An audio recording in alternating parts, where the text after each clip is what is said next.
para penggiat K3, ketemu lagi dengan Kak Cideni. Nah, di video kali ini kita akan membahas terkait dengan SMK 3. Ditambah lagi, bulan ini di tahun 2025, bulannya K3, 12 Januari sampai dengan 12 Februari, mengangkat tema penguatan kompetensi atau kapasitas sumber daya manusia dalam mendukung penerapan SMK 3.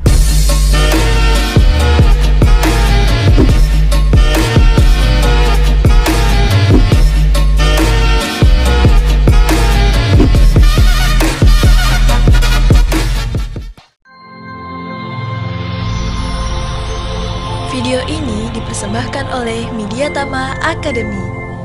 Training K3, langsung kerja. Nah, video kali ini kita akan bagi menjadi 7 video. Nah, untuk video kali ini kita akan mengangkat topik peran SMK 3 dalam mengurangi risiko kecelakaan kerja. Caranya gimana? Ada 7 nih teman-teman semua. Yang pertama, identifikasi dan evaluasi risiko dari bahaya itu sendiri. Yang kedua, penyusunan kebijakan dan prosedur K3.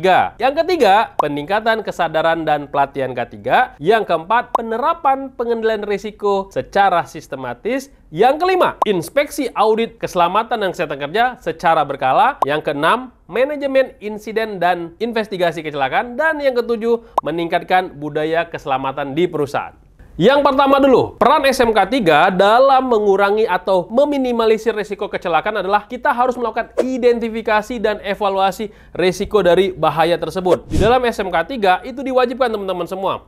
Ada yang namanya HIRAC, Hazard Identification, Risk Assessment, and Risk Control. Nah, kenapa ada risk controlnya? Karena dia masih menggunakan OSAS 18.001/1999. Nah, di sini perusahaan diwajibkan tuh ya sebelum menerapkan SMK 3 atau di audit eksternal SMK 3 harus membuat dulu yang namanya HIRAC. HIRAC ini dimulai dari hazard identification, kita harus mengidentifikasi sumber-sumber bahaya mulai dari bahaya keselamatan, bahaya kesehatan. Bahaya keselamatan seperti ada yang namanya mechanical, electrical, kinetik, tekanan. Bahaya kesehatan ada yang namanya fisika, kimia, biologi, ergonomi, dan psikologi. Hazardnya ini ya teman-teman harus identifikasi untuk semua aktivitas pekerjaan. Nah, dari sini kita akan tahu nih, resiko-resiko yang ada di tempat kerja kita atau di perusahaan kita itu seperti apa. Nah, ini satu contoh untuk dalam mengurangi terjadinya kecelakaan kerja di dalam SMK 3. Yang kedua, penyusunan kebijakan dan prosedur K3. Nah, kebijakan sangat penting sekali teman-teman. Kenapa? Karena kebijakan ini bukti dari komitmen manajemen ya untuk penerapan SMK 3 itu sendiri. Tanpa adanya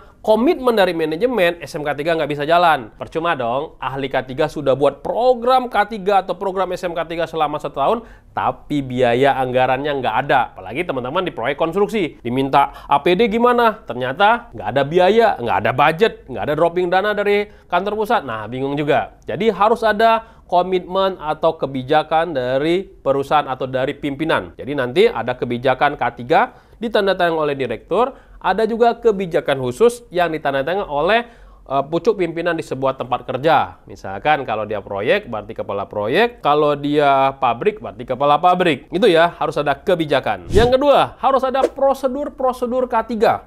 Di dalam SMK 3 itu sekitar ada 25 prosedur wajib yang ada di dalam lampiran 2 PP 50 tahun 2012 yang ada di 166 kriteria. Nah, contoh aja prosedur yang paling ya harus ada itu adalah apa? Prosedur APD. Gimana teman-teman semua dapat melakukan efisiensi terhadap APD dengan membuat prosedur ini. Contoh misalkan ketika kita mau membeli APD, kita harus tahu dulu risiko paparan kesehatan bagi si pekerja itu apa dan pekerjaannya apa. Sehingga nanti setiap orang akan berbeda-beda APD yang diterimanya. Itu ada efisiensinya. Dan yang kedua misalkan pada saat kita melakukan serah terima, ada bukti tanda terima. Dan kalau menghilangkan ada sanksinya. Nah, itu kalau ngomongin soal prosedur K3. Belum lagi misalkan ada prosedur-prosedur di area yang berbahaya. Misalkan lagi ada area terbatas, ya harus ada prosedurnya teman-teman. Ya, jadi nggak boleh sembarangan orang masuk ke area tersebut. Kenapa? Karena bisa terjadi kecelakaan. Hanya orang yang berkompeten, ya pihak yang bertugas atau petugas yang kompeten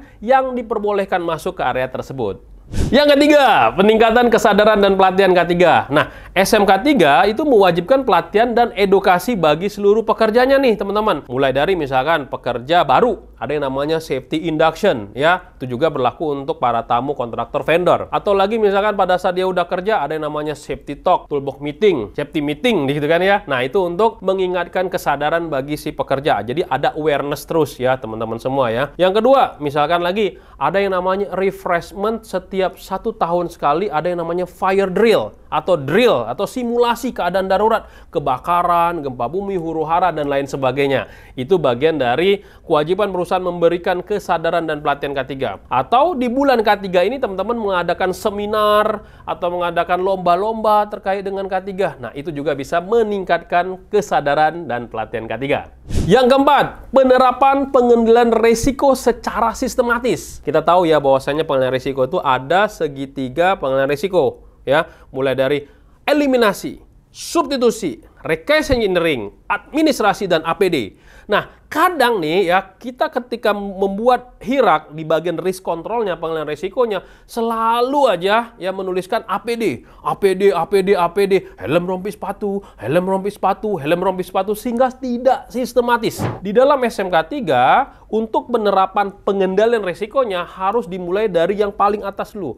Bisa nggak kita eliminasi, kita hilangkan kalau ada risiko terjadi kecelakaan atau risiko terpapar oleh kebisingan misalkan, atau ada risiko misalnya terpleset gitu kan ya, bisa nggak kita hilangin. Yang kedua misalkan substitusi, bisa nggak kita ganti ya alatnya ataupun bahannya untuk yang lebih aman lagi ya. Rekayasa engineering, misalkan pekerjaan di ketinggian, ada misalkan safety net, safety deck dan lain sebagainya, itu rekayasa engineering. Yang keempat, administrasi, ada permit to work, JSA, izin kerja, SOP, ya rambu-rambu dan lain sebagainya. Baru terakhir penggunaan APD. Jadi kalau teman-teman semua, implementasi SMK 3 bukan hanya APD saja. Kenapa? Karena kadang orang K3 sering dibilang APD. Nah, nggak usah training K3 kalau misalkan teman-teman hanya berpikir K3 adalah APD. Yang kelima, inspeksi dan audit keselamatan dan kesehatan kerja secara berkala. Nah, di dalam SMK 3 ada yang namanya audit internal SMK 3. Nah, ini harus petugas yang berkompeten atau ahli K3 yang sudah di training auditor SMK 3 boleh melakukan audit internal SMK 3. Apa bedanya inspeksi dan audit? Nah, teman-teman harus bedain ya. Misalkan ada bilang, manajer atau direktur datang tiba-tiba ke proyek kita atau ke pabrik kita. Datang, tak dijemput, pulang, tak diantar gitu kan. Itu bukan audit bilang. Wah, saya mau audit nih. Itu bukan audit. Itu adalah inspeksi. Nah, inspeksi kebagi dua ya. Inspeksi formal, inspeksi informal. Kalau inspeksi formal itu udah terjadwal, apakah itu harian, mingguan, bulanan, 3 bulanan. Nah, kalau inspeksi informal ya itu seperti inspeksi mendadak atau disingkat sidak. Nah, di dalam SMK 3 diwajibkan nih teman-teman semua harus inspeksi secara rutin. Jadi nanti dibuatkan dulu formulir inspeksinya, apa saja yang mau diinspeksi. Misalkan ya, ada inspeksi APD, ya nanti ada form checklistnya. Inspeksi housekeeping, ada form checklistnya.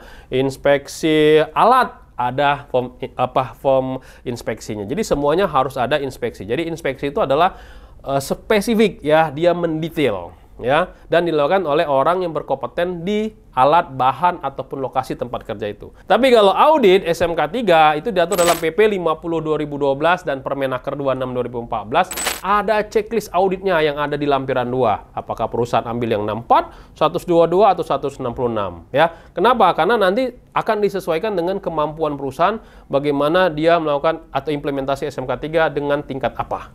Yang keenam, manajemen insiden dan investigasi kecelakaan. Nah, ini juga penting ya teman-teman semua ya. Yang pertama, teman-teman harus ada prosedurnya dulu. Ya, prosedur bagaimana menginvestigasi kecelakaan.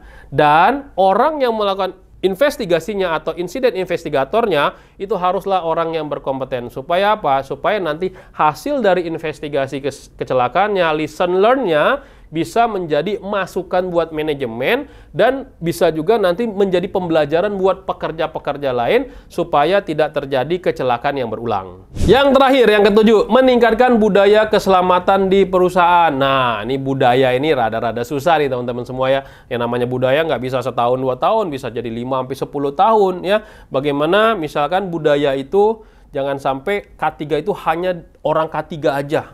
Ya, jadi kalau misalkan ngomong budaya, berarti semua orang harus menjalankan. Jadi kadang nih perusahaan nih, kita harus membudayakan K3, tapi yang disuruh kerja K3-nya hanya HSE-nya aja. Nah, itu belum membudaya K3. Kalau perusahaan udah membudaya K3, dia semua orang sudah bertindak, berperilaku, dan bekerja sesuai dengan K3. Apalagi kalau misalkan perusahaan tersebut sudah SMK 3. Oke, itulah kesimpulannya ya. Jadi SMK 3 bisa mengurangi adanya risiko kecelakaan kerja. Oke, kalau misalkan video ini adalah video yang menarik, silakan nyalakan loncengnya, di-subscribe dan di-share ke teman-teman yang lain. Salam safety!